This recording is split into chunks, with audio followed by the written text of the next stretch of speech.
Alright, we got a 2008 Suzuki Forenza here. I'm going to be showing you how to replace the timing belt and the timing assembly here today. I'm going to go ahead and show you what I've got here.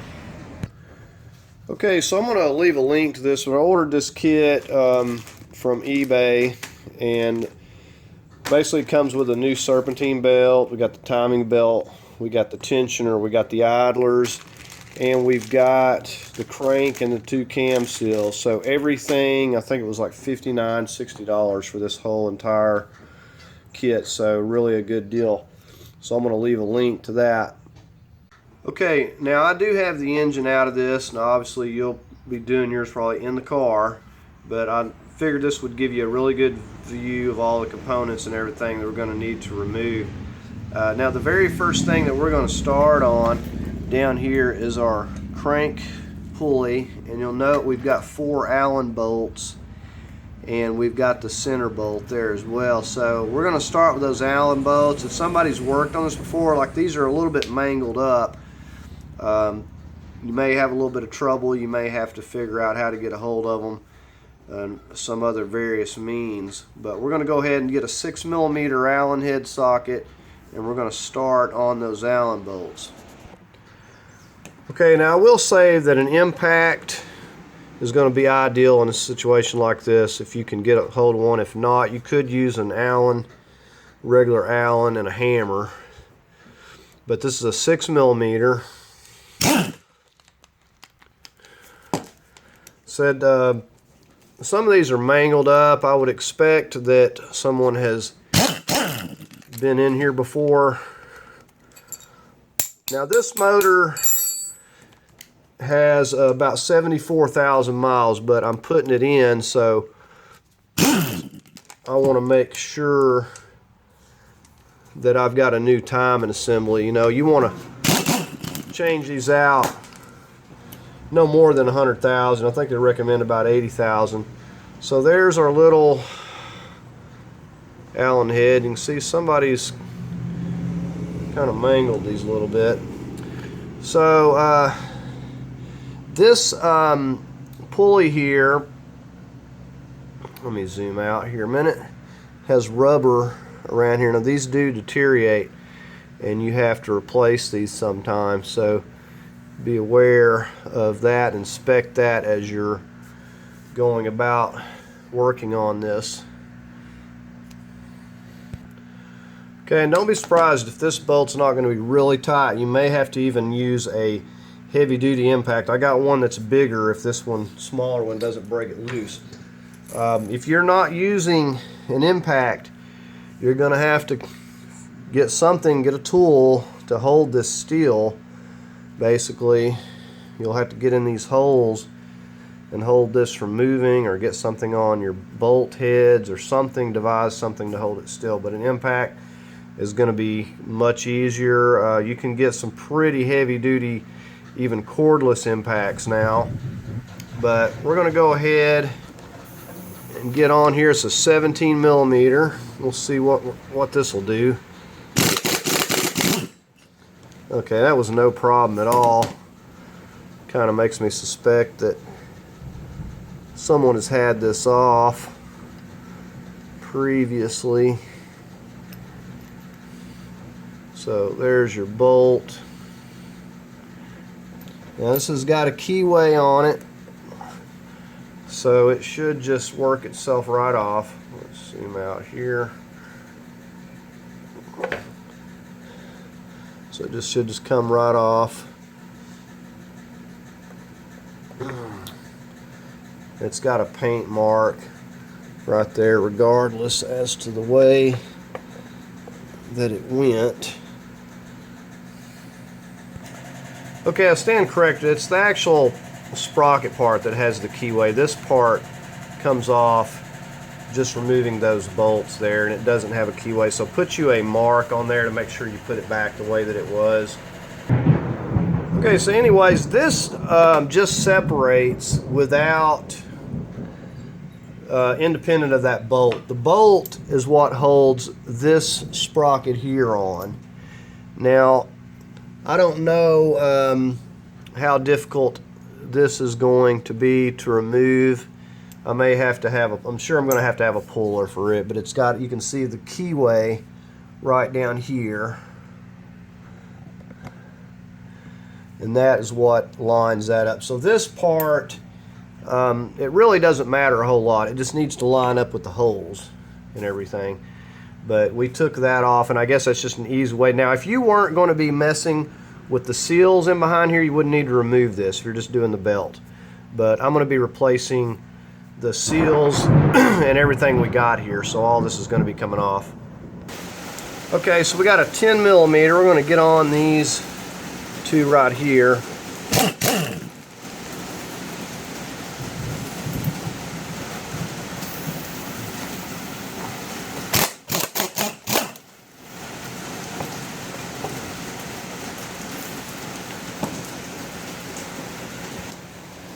Okay, coming up to this part, we got a 10 right here.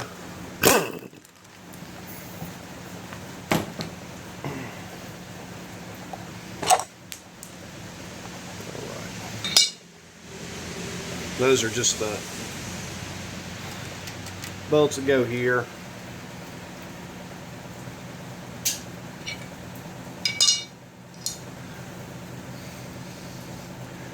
Okay, so we've got some clips, I believe.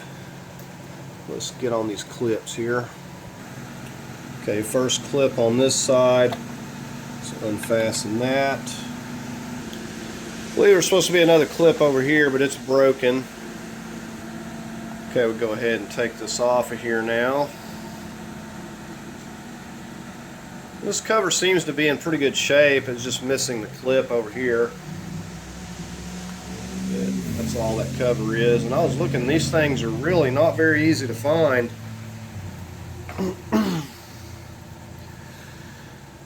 Okay, so we can already see the components of the belt here.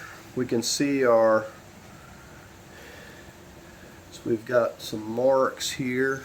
Looks like here's the exhaust. Got an arrow over here.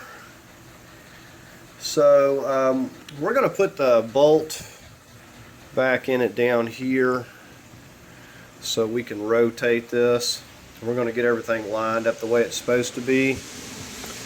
Now I was looking, and this belt here doesn't look bad at all. I'm thinking that maybe this belt was done not long ago. However, it doesn't look like the idlers and tensioners. Now I won't be doing the water pump.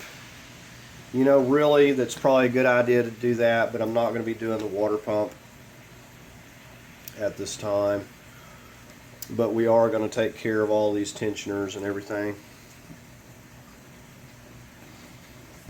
Okay, so I wanted to show you these timing marks. So down here, it may be kind of dirty. You have to clean it up. But you got a notch right here. You got a notch in this. And it may already have paint on it like this. Now you can also mark your belt as you're taking this off, so you can just make it, you know, where you can't put it on wrong and just match up your marks with the other belt. But I've got it, basically, I've got this into alignment, and I've got these up here where you got the notch here and here.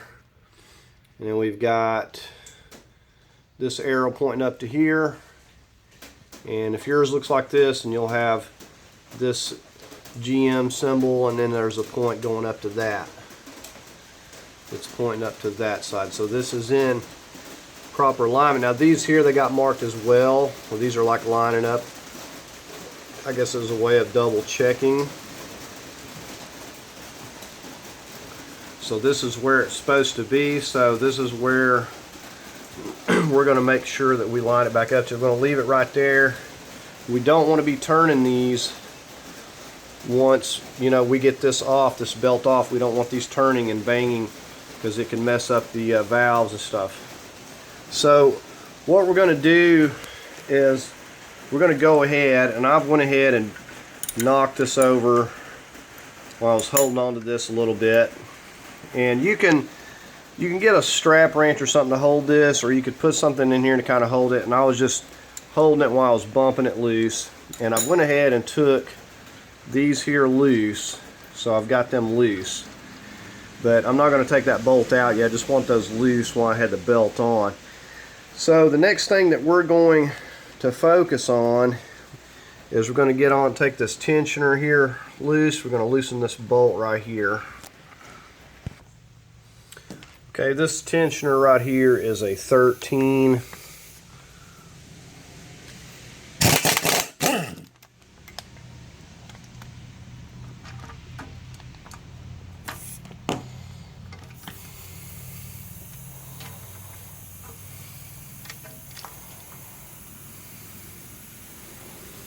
Okay, so there we have that.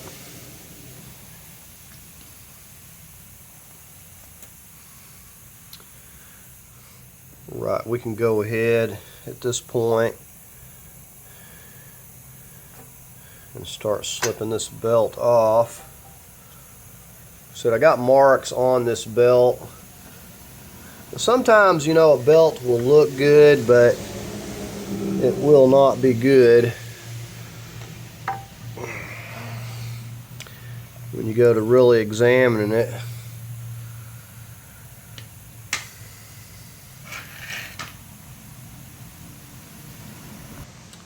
Okay, now we're just going to get these two idlers off. We got to get everything off to be able to get our timing,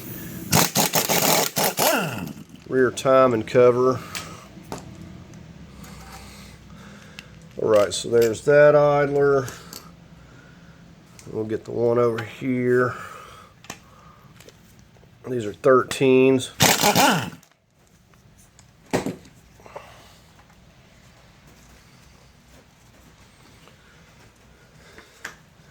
Okay, I think the next thing we're going to do is we're going to get on this bracket right here.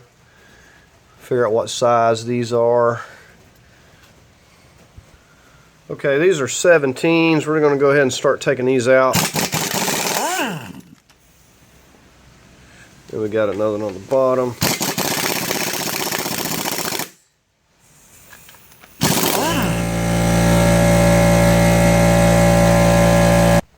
Okay, we got this studded one here to remove.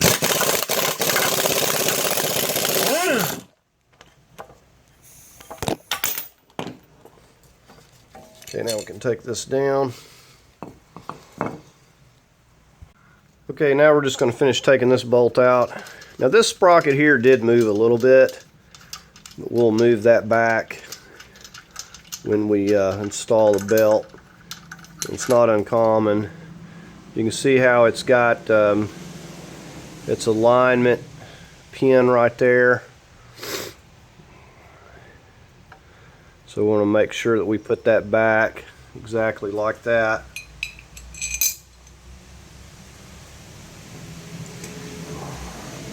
And then we'll take this one off.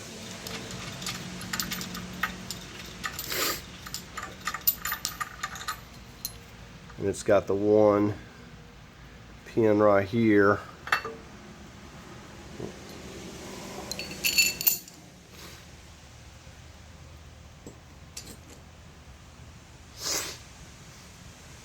Okay, so the only thing, well, we don't even need to take this off here, but I think have a feeling we're going to have to take the one off because we can get to these cam seals at this point. So I think we're going to go ahead and pop those out and get our new ones in, and then we'll get to work on that crank down there. Okay, well, I'm going to try to get in here with a screwdriver or something and dig this out. I got this tool here. It doesn't seem to want to get in there behind it. But I can see this one here is leaking a little bit. It's not bad, but you can tell it has been leaking. This one over here, not as much. But see, this one here has been leaking. Okay, I guess I didn't have it hooked in there right the first time. Looks like we're getting it now. So there, it kind of went in at that angle. So this one, see if I can get this one to cooperate.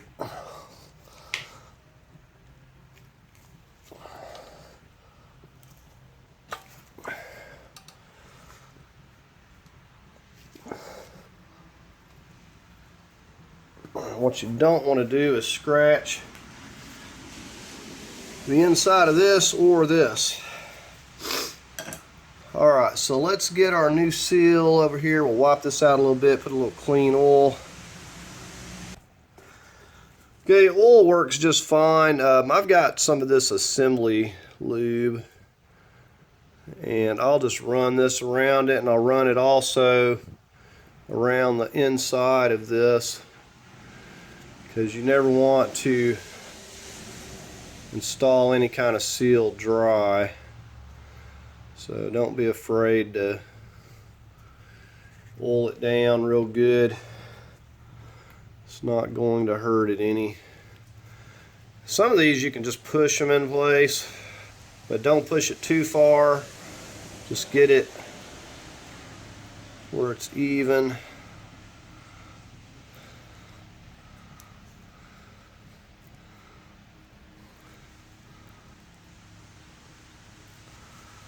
Alright.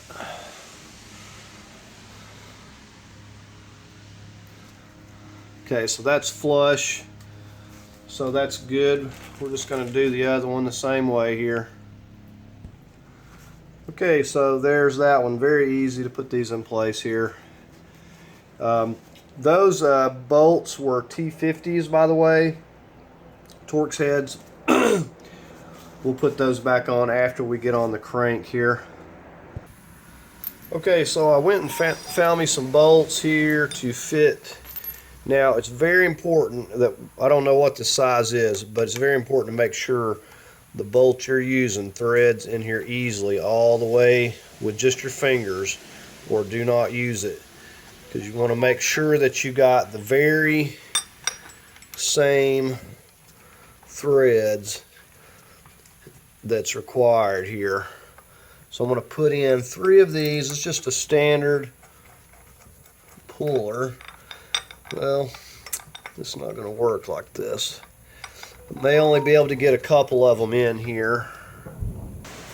Okay, I just got 2 bolts across one. Now this thing, I started turning it by hand and started coming off. This is not pressed on here by any means. Must have just had a little bit of corrosion. And if you just tapped this with a rubber mallet, it would probably just wiggle right directly off. See, it's coming off just by twisting it with my hand. So anyways, we got that off there. Didn't even really need this. So it's got a keyway there where it comes off. So you just put that back on there. Nothing difficult. Okay, so now we can see this one down here is actually leaking pretty good. You can see that. It's got some pretty good oil coming out of it, and you wouldn't really expect that with only 74,000 miles, but there it is nevertheless. So what I'm going to try to do is get in here with that tool that I was using over there, and I mean this thing's really leaking, because I thought I was going to have to take this off. I didn't even realize that this is actually metal. I was thinking it was plastic on this back side, but it's actually metal, so at least that's good. So I'm going to try to get in there with something and get that out, try to clean that up a little bit. And another thing about, I want to point out about these seals, if it is leaking like this, and this is just 74,000 miles, oil and rubber don't go well together, and it starts, you know, eating on that timing belt, and it just speeds up the process of it deteriorating. So definitely you want to try to solve these leaks. Okay, one thing I just realized, because this has this washer, you'll notice the washer is bigger in diameter than this part of the crank, the seal setting on. So we can't have that in the way, so I'm going to have to tap this keyway up carefully. We don't want to damage it. So we got just a little half moon keyway. Just tap that off there, and then that will allow us to remove this washer. So now we got that Now we can get back there. You'd never get that seal on there with that washer in the way, and that thing is really leaking a lot for the amount of miles. I'm really quite surprised. Now let's see if I can't get this back in here and get this one out.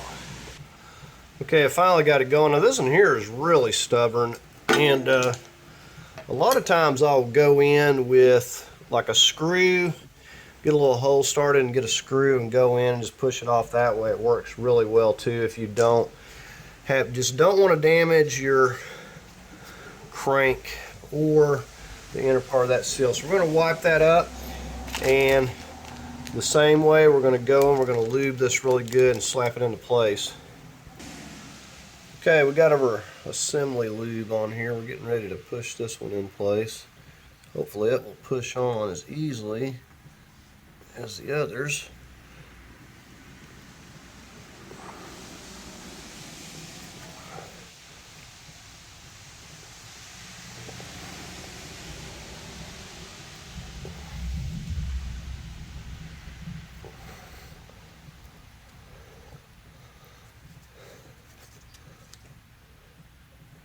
See, I'm just pushing that.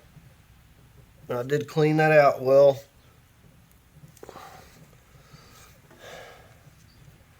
Okay, so it's just right. I want to make sure that it's flush. Kind of hard to tell at the bottom there.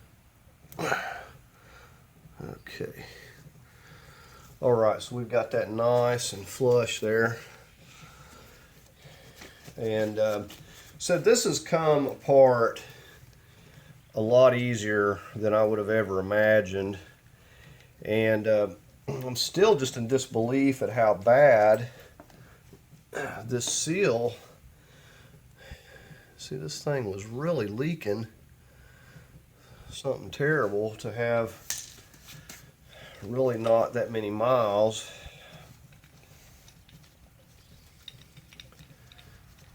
So we're going to get our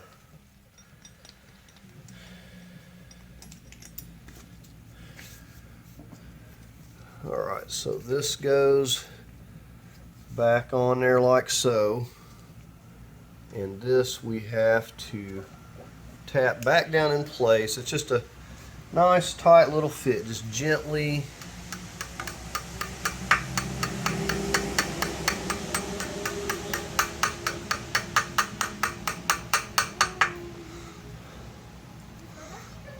tap that where it's nice and even, and that looks pretty good. Let's check it out and see if it's going to work. Alright, that's lining up nicely. Alright, so we've got that back on. Wasn't a problem. We're going to go ahead and probably put our cam sprockets back into place, and then we'll work on getting our other components back on here. This I think it called for about 94 foot-pounds, which sounds about right. It's not a humongous bolt, but I don't think you're going to hurt it with 100 foot-pounds either. So we'll go ahead, we're going to get on the cam sprockets now. Okay, so we're going to go ahead and put our sprocket back on here, just like that. And we've got our T50 Torx bolt, and we're going to get some Loctite on this. I'm going to go 65. Seems like a lot for this bolt. I know I don't know that I like that much torque. I was looking it up and I was getting anywhere from 60 to 70 on that, upwards of 70 on that bolt, but that seems like a lot for the size of the bolt. I don't think I'm going to go that much.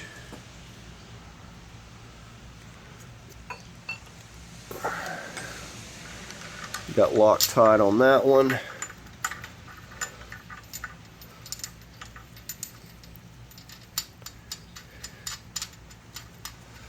I'm thinking about 45, 50 foot-pounds is going to be good for this. I do not want that bolt to snap.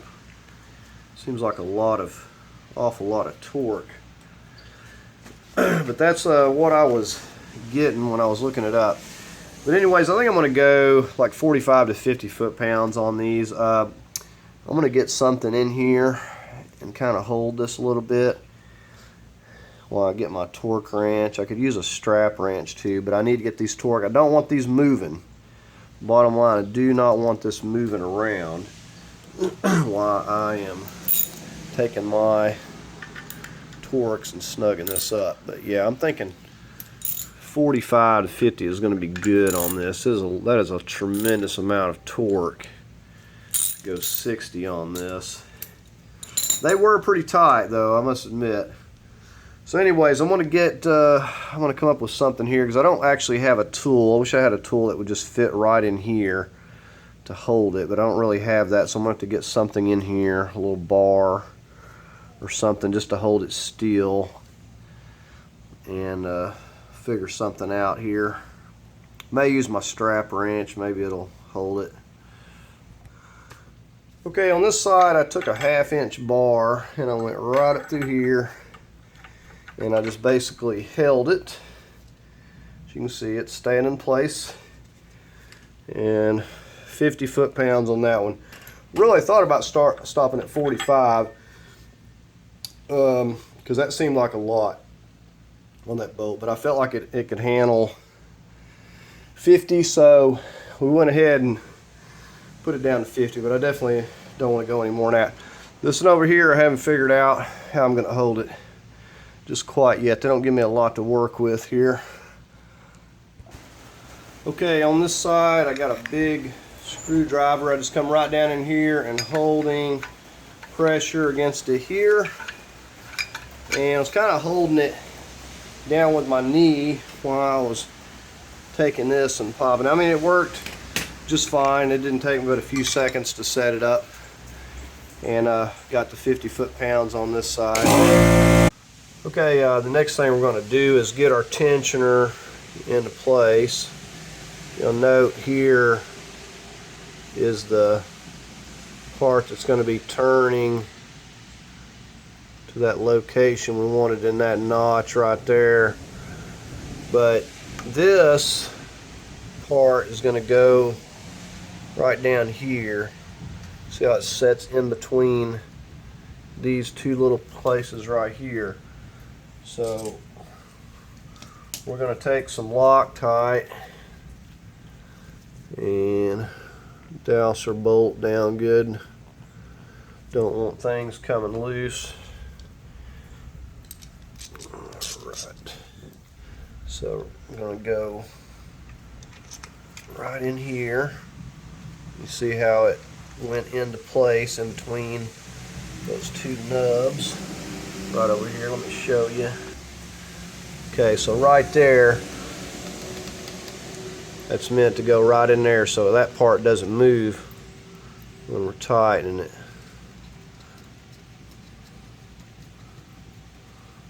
Okay, so we're just going to snug that just with our hand for now. Okay, next thing up, we've got our bracket, this piece, and it's going to set right here. And we're going to Loctite these as well. We'll just get that one started. I'll go ahead and get Loctite on our other bolts here. It looks like they put a lot of Loctite on them originally.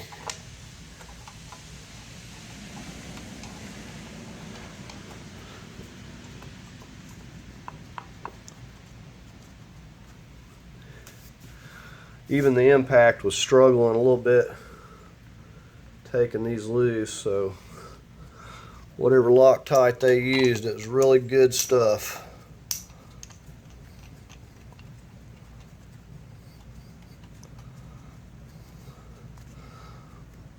Right.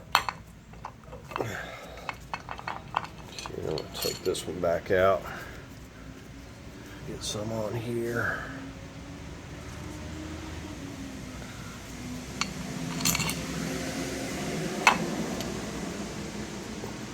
Alright, so we'll go ahead and snug those down. Okay, I made a mistake. This can't go on until the bracket goes on. So I need to take this back off, because you're not able to get to this.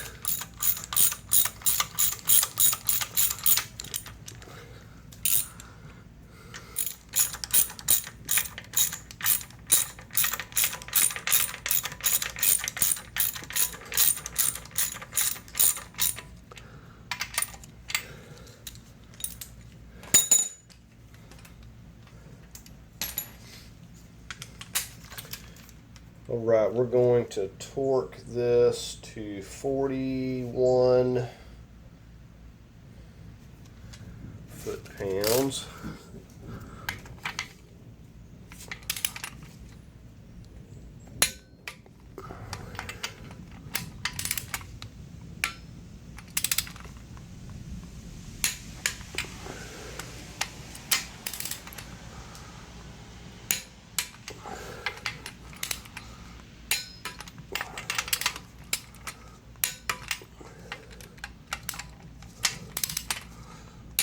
Those are 17s.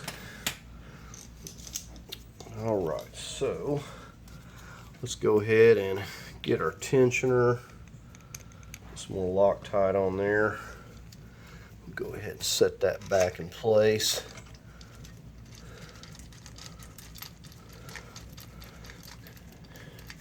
And we're just running it down with our finger. All right, now we're going to get our other idlers on. Okay, now we got our idlers.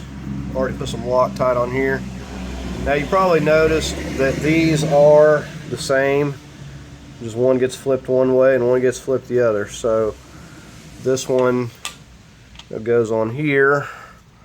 This one goes on this way, but they are the same.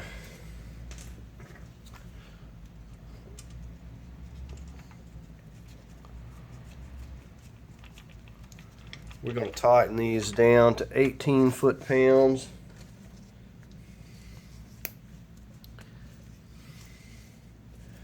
I'm going to get some Loctite on this bolt here.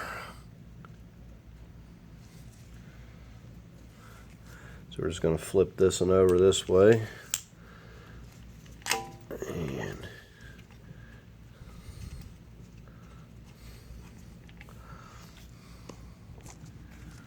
alright, so we got our torque wrench set up to 18.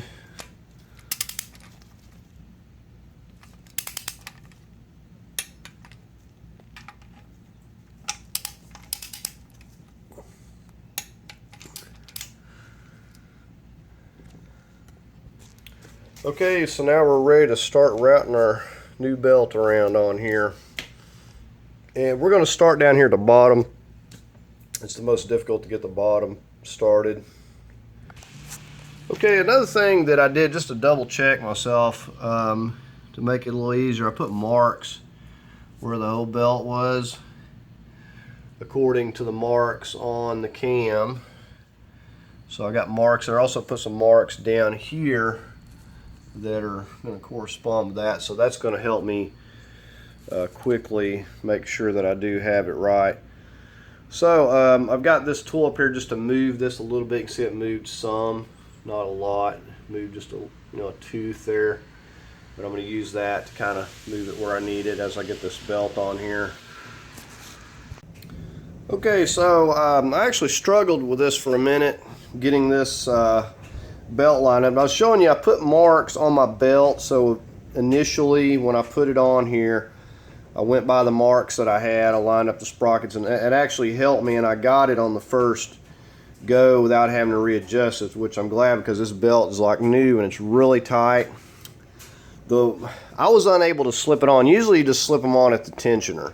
I was unable to do that. What I had to do was get it wrapped around, take up the slack by turning the crank bolt down there, And then also put a, I got my T50 and I kind of pulled down a little bit on this side to get tension, and then pulled it over here a little bit, and then started turning the crank once I had everything tight, and just kind of rotated it and got it to slip on right here at this idler. That's how I did it. I don't know if that's the best way to do it, but that's how I did it, and I fought with it for a minute. And sometimes, initially you can stretch this belt out a little bit. It's not a bad idea because they're so tight that you simply don't have any slack to work with. But just to show you, I want to show you the marks here. And I've rotated this about 10 or 15 times and just, verifying. It's not, it's not really that hard. You just need to get these marks up here, and you need to have that mark lined up with the arrow down there. Okay, so here is your mark. So you got a little divot. They got some white paint on it. A little divot there, a little divot at the bottom of this sprocket. So, important to have that there before you ever slip this belt on. Important to have these up here. You got the notch, you got the arrow, the notch. You line that arrow up with that, and that one's going to be lined up with that. And there's also an extra way of verifying it. This was already here, but those two are in alignment, so it's back exactly the way it was. We've rotated it around many times. We've got our tensioner set right here. It's supposed to be in that area right there, that notch where it's pointed. It's almost in there for the new belt. Now what you'll note when you're rotating this thing actually moves around. This there fluctuates a little bit. So I found a happy medium, and it kind of moves up and down as you're rotating around, but it never goes any higher than where the top of that notch is. So that's pretty good. So everything's torqued down. I've rotated it many times. I took the spark plugs out to make it a little easier, and we've rotated around. Everything's good. We can go ahead and button this up and get our cover back on. Alright, so we're ready to get the cover back on. Right, and I did find another snap for that other side.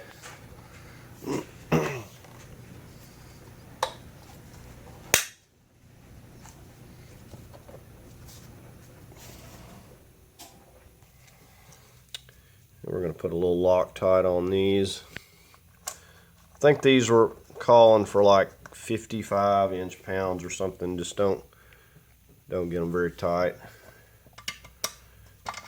It's just using a 1/4 inch ratchet.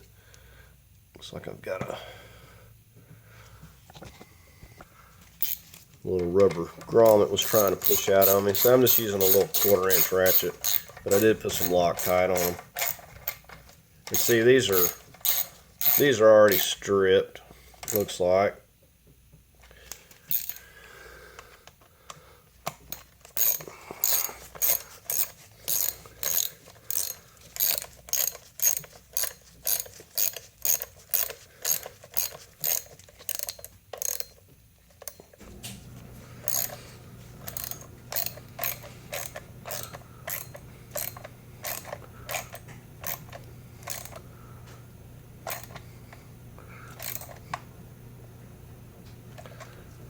So I'm just tightening the barrel with a 1/4 inch.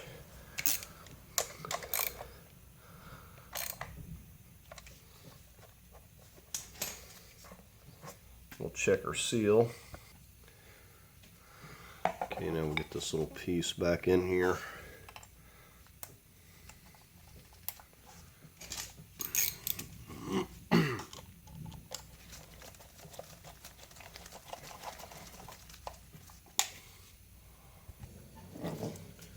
Right, so we're going to get this back on. Let's Put it on the same way that we took it off. We've got our little Allen bolts. We're going to get some Loctite on them.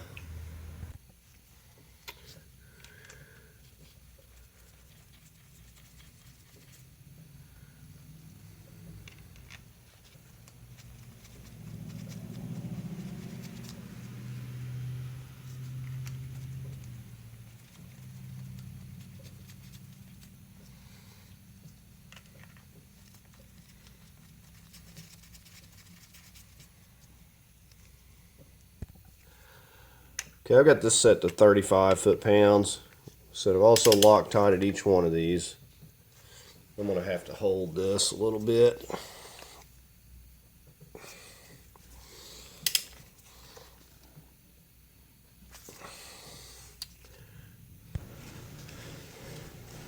Okay, I just got my foot wedged on it there.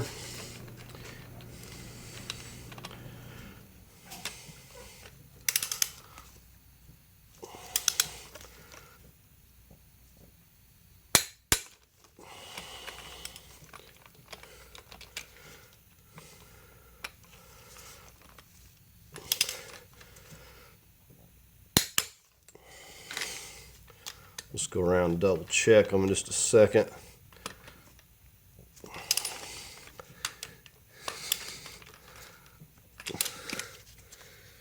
Okay, this one's kind of messed up a little bit. I'm going to have to change that one out. Okay, I will say, I don't know who come up with the idea of these Allen heads. These things are horrible to try to torque. They can barely stand 35 foot-pounds and they start trying to twist and round off. Now, if you have trouble with yours, I don't see why you couldn't just get some bolts the same length, regular bolt head. It ain't going to hurt a thing in the world as long as they're all the same, so the balance will be the same. And you could just do away with these. I really don't like these Allen heads. But luckily I could pull some off of another engine, but most of them were mangled up just from being used a few times. But anyways, we got them in. We got them Loctited. 35 foot-pounds, there's plenty on those. And this one here, I run down my impact, but 100 foot-pounds, 94 foot-pounds is plenty on that. Okay, so that's going to do it on replacing this timing assembly on here. So the hardest time that you're going to have is with your brand new belt and getting that stretched up over those idlers and stuff. That was the most trouble I had. Lining it up was no problem. I got it on the first go because I marked my belt with the old one that come off and got it on the first try. As far as the tensioner, it's the same, 17, 18 foot-pounds on the tensioner once you get it in the notch that needs to be. Other than that, it's pretty simple. The timing assembly, I said, was only like $60 for everything I had there. We got all of the cam seals, we got the crank seal and everything, so we know all that's going to be good and we don't have to worry about it. So anyways, just wanted to do a video on this when I had it out. Maybe it would help somebody else out and give you a close-up of it and everything. If you found it helpful, please give the video a thumbs up. If you'd like to leave a comment, please do so. And as always, I invite you to subscribe and I thank you for watching.